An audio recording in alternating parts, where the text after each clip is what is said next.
이날 곧 안식 후 첫날 저녁 때에 제자들이 유대인들을 두려워하여 모인 곳에 문들을 닫았더니 예수께서 오사 가운데 서서 이르시되 너희에게 평강이 있을지어다.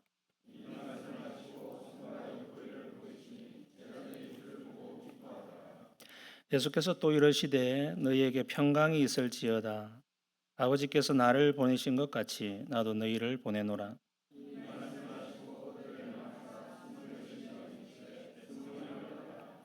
너희가 누구의 죄든지 사하면 사해질 것이요 누구의 죄든지 그대로 두면 그대로 있으리라 하시니라.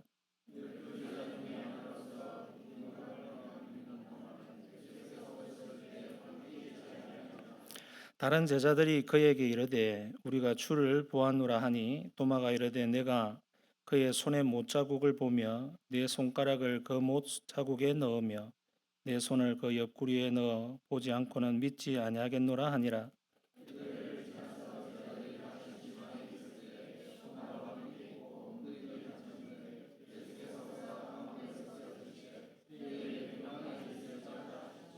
다 같이 읽읍시다.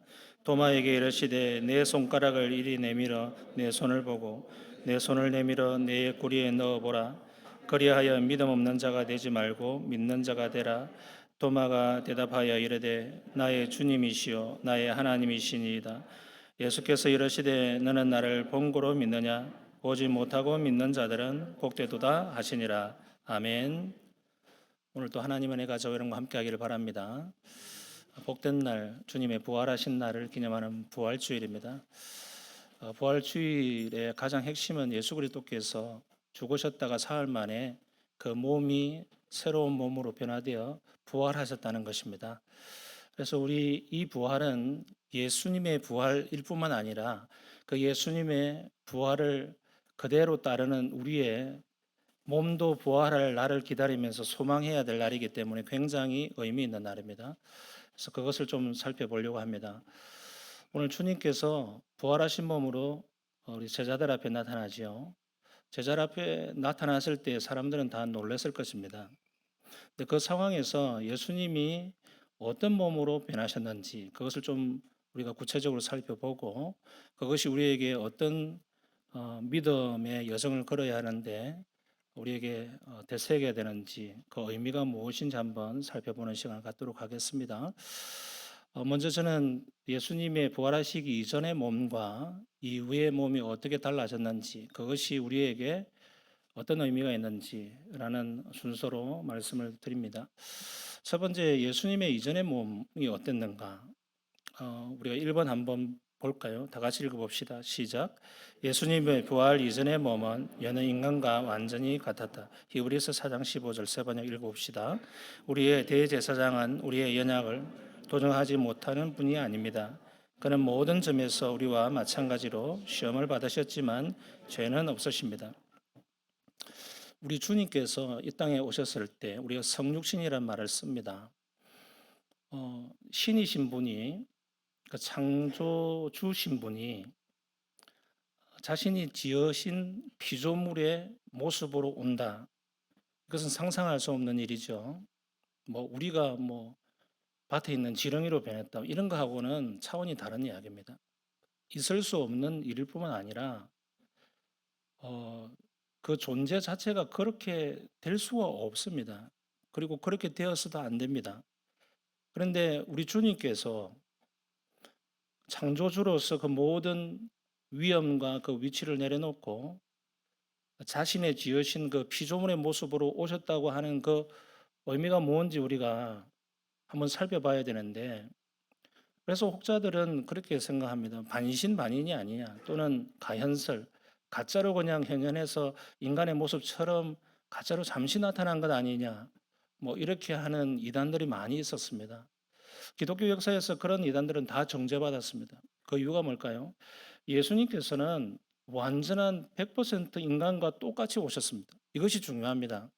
신이신 분이 왜 사람의 모양과 모습과 본성과 본질과 그 정체성, 그 사람의 연약함까지 다 가지고 그대로 태어나셨을까요? 다만 죄가 없으신 상태로 똑같이 완전한 인간으로 오셨느냐라는 것을 우리가 조금 살펴볼 필요가 있어요. 우리가 동그라미 1번 한번 읽어볼까요? 시작. 예수님의 지성은 완전히 인간의 것과 같은 방식으로 학습되고 축적되었다. 누가복음 2장 52절 읽어봅시다. 예수는 지혜와 키가 자라가며 하나님과 사람에게 더욱 사랑스러워 가시더라. 성경은 예수님의 어린 시절을 다 기록하지 않습니다. 구체적으로 뭐 요새로 따지면 뭐 공부를 잘했다, 뭐 1등을 했다, 뭐 가다가 감기가 걸렸다, 뼈가 부러졌다, 뭐 이런 사소한 일상의 일들을 다 기록하지 않아요. 근데 몇 장면 없는 그 중에 예수님에 대해서 기록하고 있는 그 몇 문장 중에 이 중요한 기록을 남기고 있습니다. 예수님은 지혜와 키가 자라가셨다. 이 문장으로 알 수 있는 게 뭐냐면 예수님은 똑같이 이 땅에 태어나서 똑같은 성장의 과정을 거쳤다는 거예요. 똑같은 성장의 과정을 거친다는 것이 무엇입니까? 키만 자랄 뿐만 아니라 그 지혜도 학습에 의해서 모든 것이 보충되어지고 완비되어서 갔다는 겁니다. 이게 놀라워요. 자, 신은 하나님이신 분은 완전한 신이시기 때문에 더해야 될 지식이 필요 없습니다. 뭐 구구단을 외우고 뭐 수학이 어떻고 뭐 과학이 어떻고 공부할 필요가 없어요.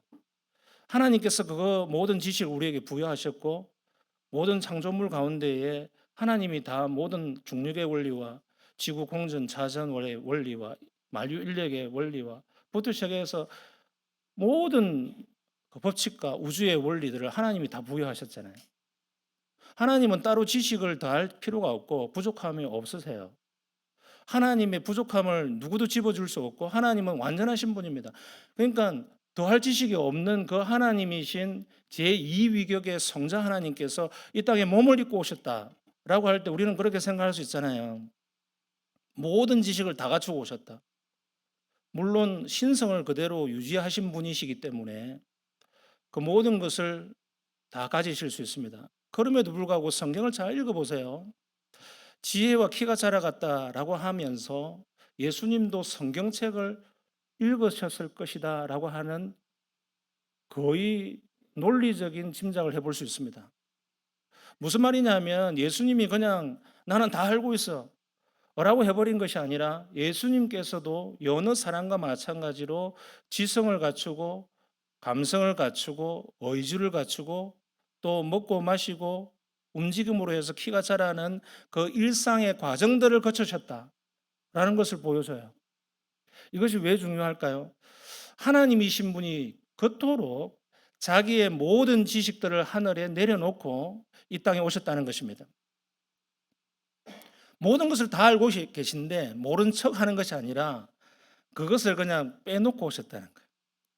저는 이게 어떤 것이 상상이 잘 안 돼요. 비유할 수 있는 비유가 있을까? 아무리 고민해봐도 이런 비유가 가능할지 모르겠습니다. 여러분 컴퓨터를 보면 컴퓨터 본체 안에 하드 드라이브가 있잖아요. 그 컴퓨터가 아무리 이뻐도 하드 드라이브 그거 손바닥만하게 생긴 거 그거 뽑아버리면 컴퓨터 기능을 못해요. 그냥 다 그냥 무용지물이 됩니다. 근데 하드 드라이브를 집어넣으면 그때부터 컴퓨터 속에 있는 모든 기능들이 다 살아나고 저장해 놓은 것들이 다 우리가 볼 수 있고 하게 되거든요. 혹시 그런 건지 모르겠습니다. 하나님이신 예수 그리스도께서 모든 인류의 모든 우주의 지식을 다 가지고 계시지만 그것을 뒤로하고 마치 모르시는 분인 것처럼 이 땅에 완전한 인간으로 오셔야 됐다는 것이죠. 여기에서 우리가 이제 아담과 비교해 볼 수 있습니다. 성경을 보면 첫사람 아담, 로마서의 사도 바울이 계속 반복해서 고린도전서와 함께 쓰는 표현이 있어요. 그게 뭐냐? 첫사람 또는 첫 아담, 둘째 사람 또는 둘째 아담이라는 표현을 계속 써요. 첫사람 아담은 처음에 하나님께서 만드실 때 어떤 모습으로 왔나요? 아기로 태어났을까요? 성인으로 태어났을까요? 하나님께서 성인으로 만드셨어요. 아기로 만드시지 않았어요. 왜? 아기로 만드셨다면 살아남기가 힘들잖아요. 물론 하나님께서 살아남게 하실 수 있지만 부양해 줄 부모가 없잖아요. 육신의 부모가. 젖먹이 엄마도 없어요. 그러니까 처음 아담을 만드실 때 하나님께서는 성인으로 만드십니다. 키도 완전히 자라고 뼈도 완전히 자라고 지식도 세상을 살아갈 수 있는 정도의 지식을 갖추고 언어 능력도 부여하셨어요. 그래서 바로 창조하자마자 하나님과 대화하잖아요. 언어를 뭐 엄마, 아빠 3,000번씩 할 필요가 없었어요. 근데 우리 예수님, 둘째 아담이신 예수님을 보실까요? 예수님은 그런 갑자기 그냥 하늘에서 쭉 구름 타고 내려오셔가지고 내가 예수다 이렇게 하시지 않았어요. 그냥 일반적인 사람보다도 더 못하게 말구유에서 나셨습니다. 어쩌면 어릴 때 여러 가지 질병 가운데 노출되었고 감기도 많이 들고 콜록콜록거리고 막 폐렴도 막 걸리고 뭐 그랬을지 모르겠습니다. 인간의 연약함과 자라가야 되는 그 모든 과정 속에 예수님께서 이 땅에 다 겪으시기 위해서 오셨다는 거예요. 이것이 예수 그리스도의 낮아지심입니다. 예수 그리스도께서 그렇게 할 필요가 없으신 가장 높으시고 만왕의 왕이시며 창조주이신 분이지 왜 그렇게 하셔야만 됐는가? 그것은 우리가 점차 제가 첫 번째 부활 이전의 몸의 결론을 제가 내리겠습니다만은 그것을 왜 그렇게 했는가 한번 마음속으로 한번 계속 질문을 해보세요. 왜 그렇게 하셨지? 그리고 두 번째 한번 보실 거예요. 동그라미 2번 시작. 예수님의 정서는 완전히 인간의 것과 같았다. 예수님께서는 이 땅에 낮아지심으로 인간의 몸을 입고 오셨을 때 신성을 마치 없는 것처럼 숨겨두고 완전한 인성만을 가진 분처럼 마치 이 땅에 오셨어요. 그럴 때 예수님께서는 울어야 될 때 우시고 함께 기뻐하실 때 기뻐하셨고 힘들어하실 때 힘들어하시고 마음의 정서가 아픈 사람을 보고 불쌍히 여기시며 죽은 사람을 향하여서 눈물을 흘리시고 망하게 될 예루살렘 성을 보면서 눈물을 흘리시고 이런 연민을 가지시고 동정할 수 있는 감정의 상태를 인간의 것과 같이 똑같이 가졌다는 것을 볼 때 예수님은 그냥 모양만 입고 오신 분이 아니라 인간의 모든 정서를 그대로 가지고 태어나셨다라는 것을 볼 수 있습니다. 세 번째 보실까요? 3번 시작. 예수님의 육체는 완전히 인간과 동일했다. A. 예수님은 피곤을 느낄 정도로 연약한 인간의 몸을 가지셨다. 예수님께서는 소위 말해서 그냥 완전 무결한 슈퍼맨처럼 살아가실 수 있잖아요. 피곤도 안 느끼고 그냥 뭐 그러실 수 있는데 예수님은 어떻게 보면 피곤해가지고 쉬어야 되겠다. 그냥 앉아서 쉬고 목마르다 물 좀 다오 해가지고 물가의 여인에게 물을 요구하고 너무 인간적인 모습이죠. 피곤해 쩔어가지고 지금 생각해 보면 30대 청년이라고 할 수 있는데 오전에 내 전도하시다가 정오가 되었을 때 힘이 쭉 빠지셔서 앉아서 쉬어야 되는 그런 인간의 연약함을 그대로 지니시고 계셨다는 것입니다. 두 번째로 보면 예수님은 잠을 자야 하는 인간과 동일한 연약함을 가지고 계셨습니다. 예수님께서는 피곤하면 주무셔야 됐어요. 안 주무시면 안 되는 그런 상태로 오셨습니다. 세 번째로는 예수님께서는 음식을 드셔야만 됐습니다. 이 음식에 관한 문제는 나중에 부활 이후에 몸에서도 아주 중요한 포인트가 있는데 잘 기억해 놓으시길 바랍니다. 그는 영양분이 필요했고 필수 아미노산부터 시작해서 단백질, 지방, 여러 가지 ADH 뭡니까 뭐 ADHL이라고 막 합니까 뭐라고 그럽니까 그 좋은 뭐 그런 기름 뭐 그런 것도 반드시 필요하고 한 가지라도 없으면은 안 되는 모든 영양소가 필요한 분이셨다는 겁니다. 뼈가 자라기 위해서 우리가 멸치를 먹듯이 칼슘을 먹어야 되고 또 수분을 보충해야 되고 인간의 피 70kg 되는 성인이 5리터 정도의 피를 가지기 위해서는 필수 영양소와 또 물을 충분히 마셔줘야 되고 몸속에 전해질이 있어야 되고 이런 여러 가지 작용들을 할 수 있는 정상적인 성인으로서 살아갈 수 있는 영양소를 받지 않으면 죽을 수밖에 없는 그런 연약한 몸을 그대로 가지고 오셨다는 겁니다. 네 번째 보시면 예수님은 고통을 느꼈다는 것이고 그리고 피를 흘리시는 분이셨습니다. 그러니까 이 모든 것들을 우리가 정리해 보면 예수님께서는 지성을 그대로 품고 이 세상에서 학습의 과정을 거치면서 성경을 읽으면서 지식을 축적하셨고 또 감정과 정서를 인간의 연민을 느끼고 동정하고 공감하고 경청할 수 있는 그런 인간과 같은 정서를 가지셨고 또 육신의 연약함의 육체들을 그대로 소유하셔서 배고프고 헐벗고 아프고 피곤하고 그다음에 심지어 상처가 나면 피를 흘리고 아프고 고통받는 그 연약함을 그대로 가지고 오셨다고 하는 이것의 가장 중요한 포인트가 뭘까요? 십자가가 가짜가 아니기 위해서 그렇습니다. 제가 여러분에게 가장 쉬운 말로 표현하는 겁니다. 예수 그리스도의 십자가의 그 고통과 죽으심이 퍼포먼스가 아니기 위해서 그렇게 하셨다는 겁니다. 이걸 반드시 기억하십시오. 예수님께서는 하나님이시기 때문에 십자가에 못 박히실 수 있느냐 않느냐 언제든지 뭐 상처야 치료받아라 그냥 고통아 멈추어라 그냥 해버리고 그러실 수 있는 분이신데 뭐 십자가의 고통 그까진 것이야 뭐 이렇게 상상해 볼 수 있잖아요. 그렇지 않다는 것이죠. 예수님께서는 우리와 똑같이 키가 자라고 지혜가 자라가는 그 순간과 그 모든 여정을 겪으심으로 해서 나도 똑같은 완전한 인간으로 왔다라고 하는 것을 보여주심으로 해서 십자가의 그 순환이 가짜가 아니며 덜 고통스러운 것이 아니며 퍼포먼스가 아니라는 것을 보여주는 것이죠. 그 십자가의 고통은 처절한 고통이었고 인간의 극한 고통이었고 견딜 수 없는 처절함과 피 흘림과 물을 쏟음이 있었다는 것을 보여줍니다. 그리고 그 고통은 우리를 죄에서 구원하시기에 충분한 고통이었고 우리가 받아야 될 모든 처벌, 죄의 삭슨 사망이요 죽어 마땅하다고 하는 그 사형 선고를 온몸에 받아야 될 정도로 어마어마한 육신의 고통과 영적인 고통과 중압감을 다 한 몸에 받으셨던 오로지 그 모든 것을 견디시고 참고 인내하고 아파하셨던 몸이었다라는 것을 보여줌으로 해서 그 십자가는 위대한 십자가요, 고통의 십자가요.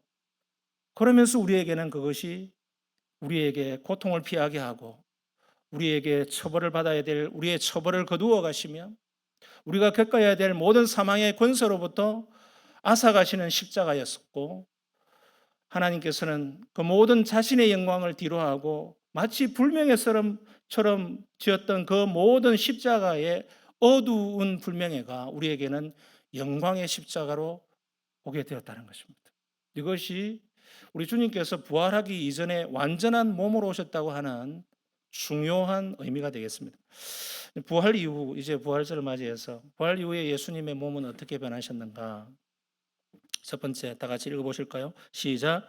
예수님의 부활 이후의 몸은 여느 인간과는 완전히 다른 새로운 몸이다. 완전히 다른 새로운 몸이긴 하지만 그것이 어떤 의미인지 좀 살펴봅시다. 첫 번째로 우리가 읽었던 요한복음 20장 19절을 현대인의 성경으로 다시 한번 읽어보실까요? 시작. 그날 저녁 곧 안식일 다음 날인 일요일 저녁에 제자들은 유대인 지도자들이 무서워 문들을 걸어 잠그고 모여 있었다.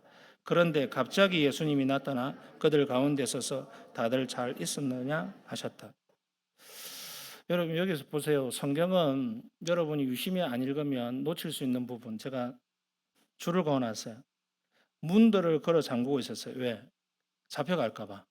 저 예수의 제자들이다. 그래서 두려워서 문을 걸어 잠궜다라고 성경은 기록합니다. 할 필요가 없잖아요. 그런데 성경은 기록해요. 그러고 나서 이어서 갑자기 이렇게 합니다. 예수님이 나타나 그들 가운데 서서. 자, 제가 계속 말하는 게 뭡니까? 예수님께서는 완전한 인간의 몸으로 오셨다는 것입니다. 이걸 반드시 기억하세요.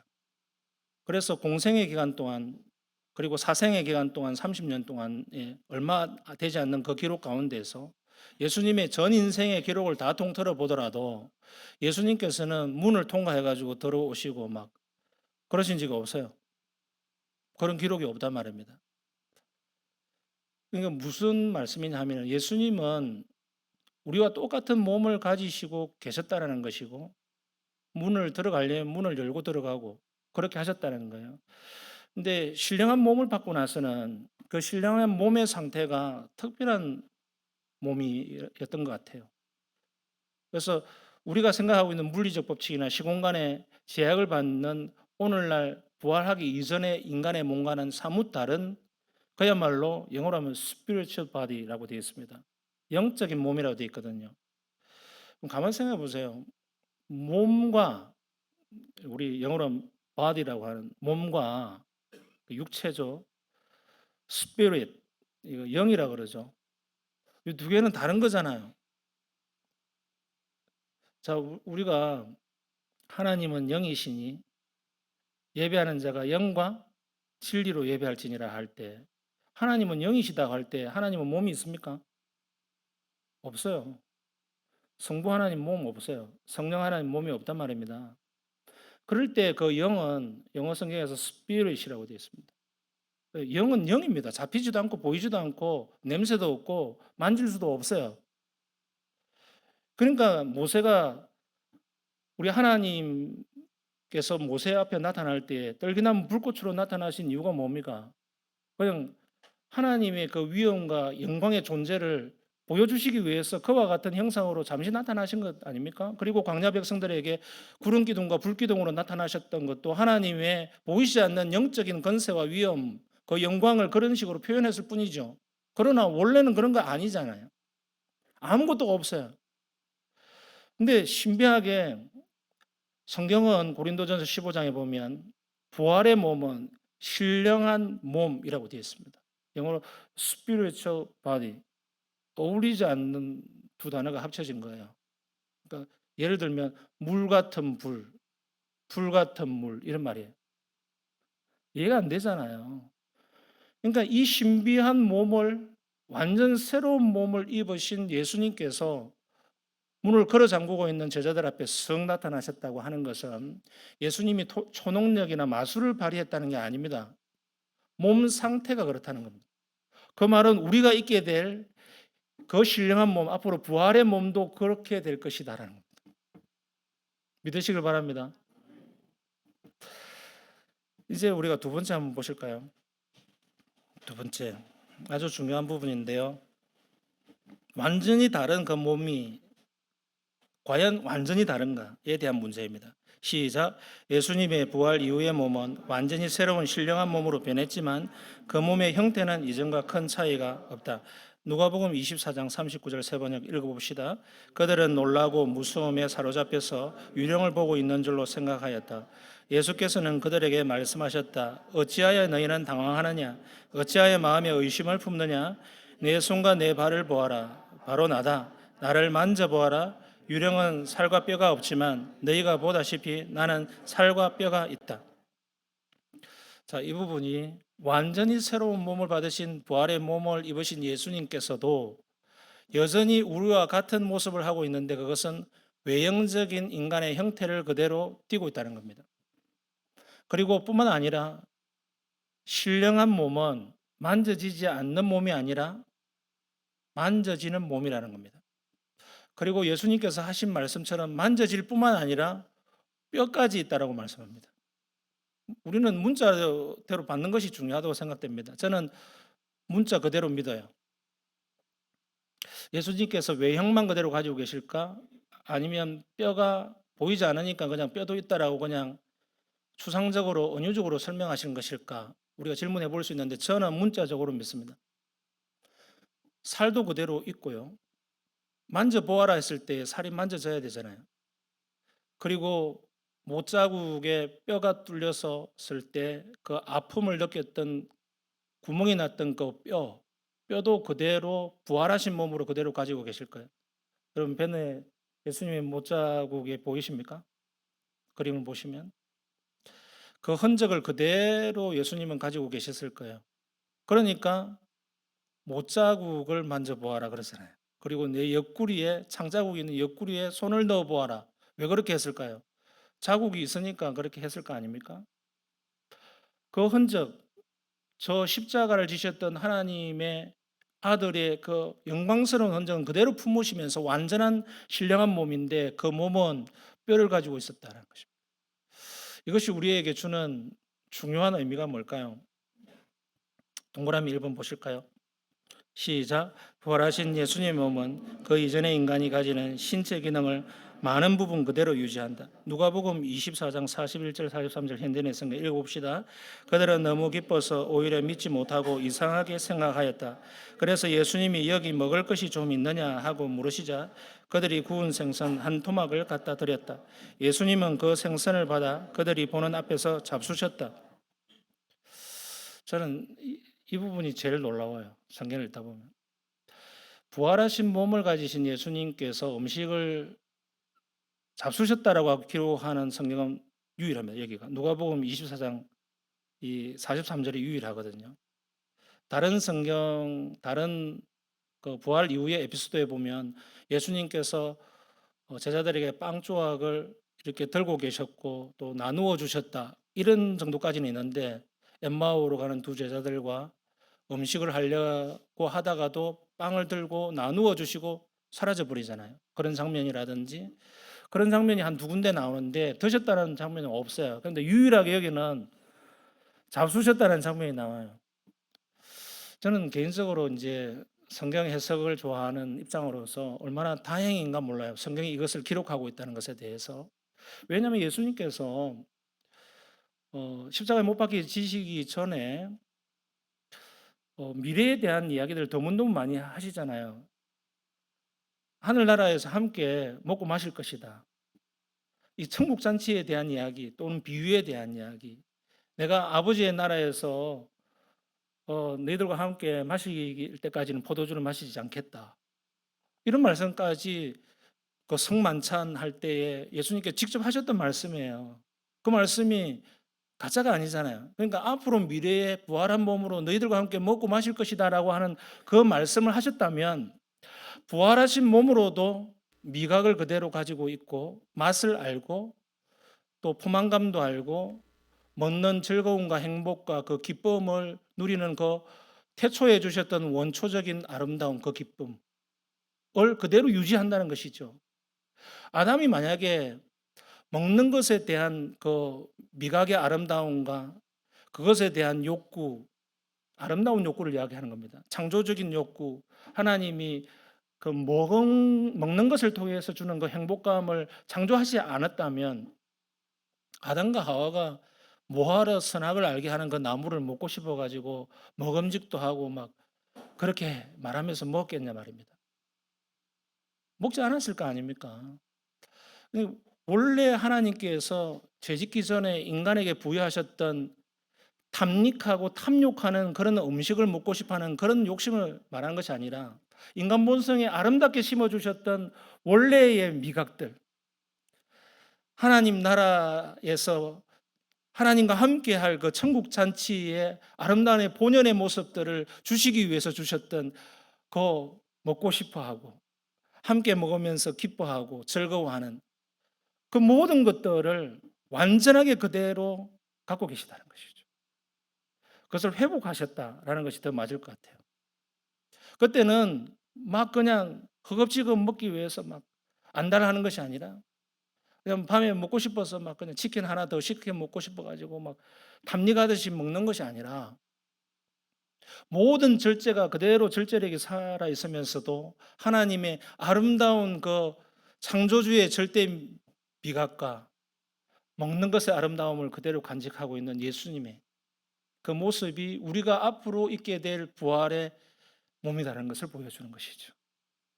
그래서 우리가 주님과 이제 천국에서 부활의 몸을 입고 나중에 재림주로 오셔서 천국 잔치를 벌이실 때에는 그곳에는 분명히 먹을 것들이 풍성할 것이다. 저는 그렇게 상상하고 있습니다.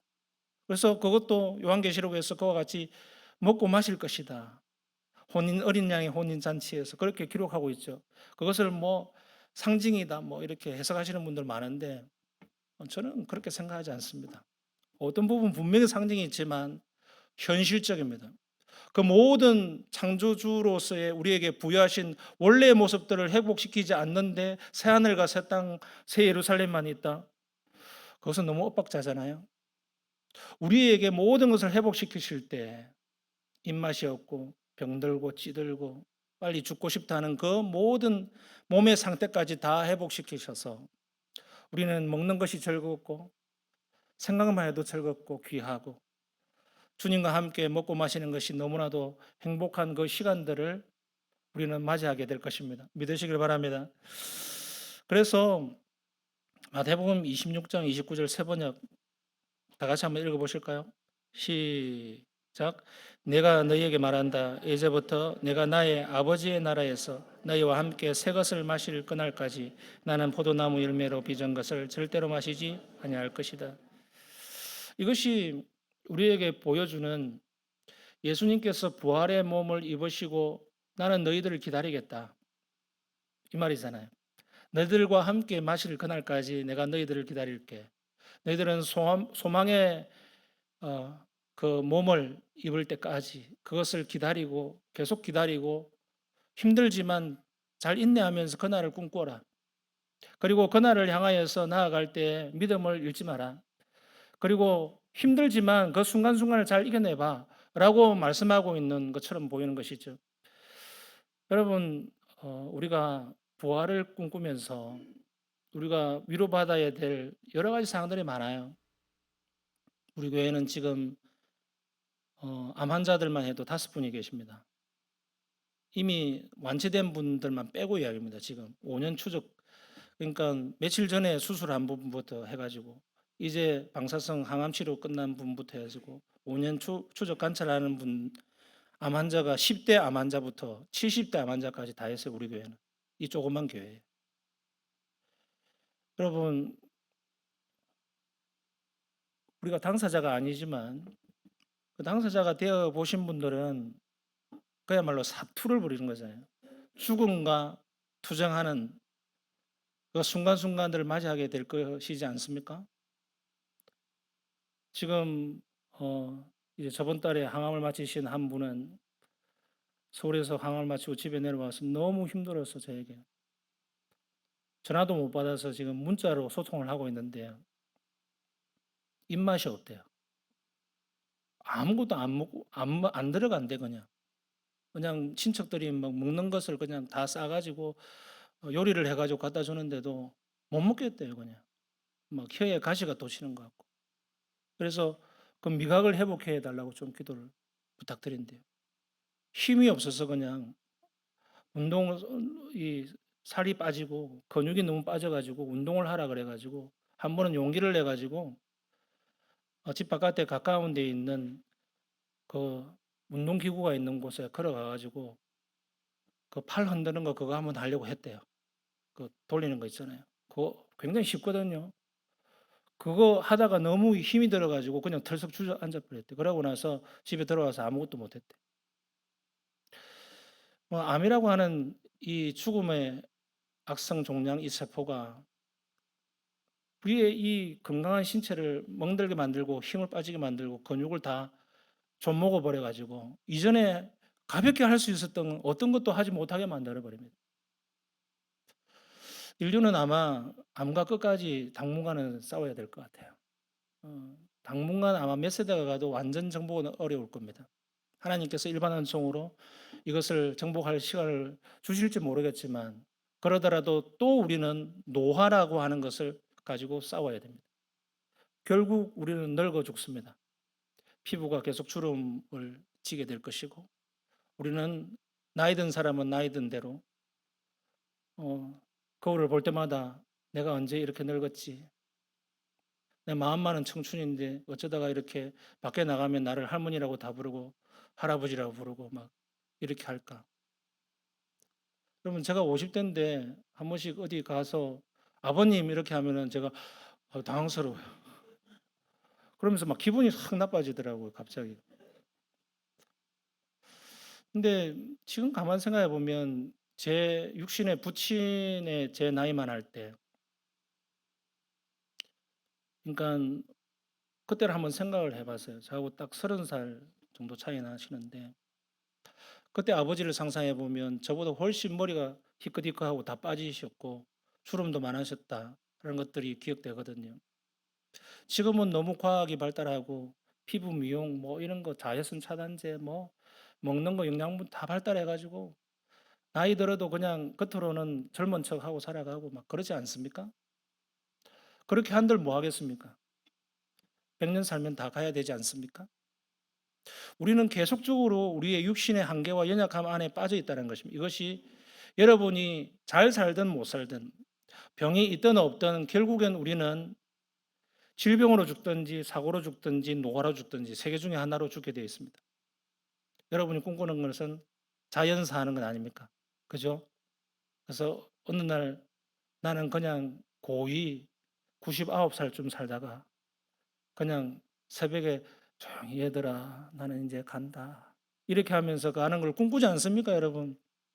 근데 그런 사람은 한 10,000명에 1명 정도, 10만 명에 1명 정도. 대부분 다 여러분 질병으로 돌아가시든지 사고로 돌아가시든지 노하지만 질병과 엇비슷한 고통 속에서 돌아가시게 될 겁니다. 왜 그것이 필요할까요? 부활의 몸을 입기 위한 과정입니다. 부활의 몸을 입었을 때 완전하고 새로운 것을 입었을 때 우리는 그 영광을 알아야 됩니다.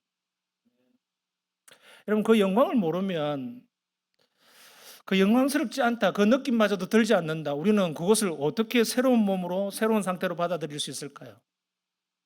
이전과는 완전히 다르다. 만져보니까 너무 피부가 탱탱하네. 주근깨도 많았고 막 여드름도 있었는데 완전히 없어져 버렸네. 여러분 그것은 확실합니다. 예수님께서 하신 말씀 있잖아요. 그날에는 해와 같이 빛날 것이다. 이게 성경의 약속이에요. 해와 같이 빛날 것이다. 어떤 신학자는 이 해와 같이 빛날 것이다를 이렇게 해석했어요. 그날이 되면 부활의 몸을 입을 때 우리의 피부는 완전한 피부가 될 것이고 어떠한 누추함도 없어질 것이며 완전한 빛과 영광 가운데 얼굴이 변모할 것이다. 정말 멋진 해석이지 않습니까? 우리는 이 땅에서 살아가면서 우리의 얼굴에 대해서 불만이고 우리의 피부에 대해서 불만이고 3년이라도 더 젊게 보이기 위해서 화장품 금딱지 다 찍어 바르고 소용없지 않습니까? 그러나 그 모든 것들 과정을 겪고 나서 이제 우리 주님의 몸과 같이 되었을 때 우리는 우리의 몸이 영광스럽다고 하는 것을 느끼는 순간이 오게 될 것입니다. 그러는 순간 우리는 모든 환희와 기쁨이 이 땅과는 비교가 되지 않을 정도의 환희와 기쁨으로 넘치게 될 것입니다. 여러분 그것을 꿈꿉시다. 여러분 지금 힘든 부분이 많지 않습니까? 육신적으로, 정서적으로, 마음적으로 우울증 약 먹고 스트레스 많이 받고 힘들어 하시는 분들도 계실 겁니다. 그 모든 정서적인 부분까지도 우리의 부활의 몸은 다 이제 그것을 다 억제하고 없애버리고 온전하신 예수 그리스도의 전인격으로 우리를 탈바꿈 시켜 주실 것입니다. 그날을 기다리며 이 지상에서의 삶은 어렵고 힘들지만 믿음으로 이겨내셔야 됩니다. 그렇게 사시는 저와 여러분 되길 바랍니다.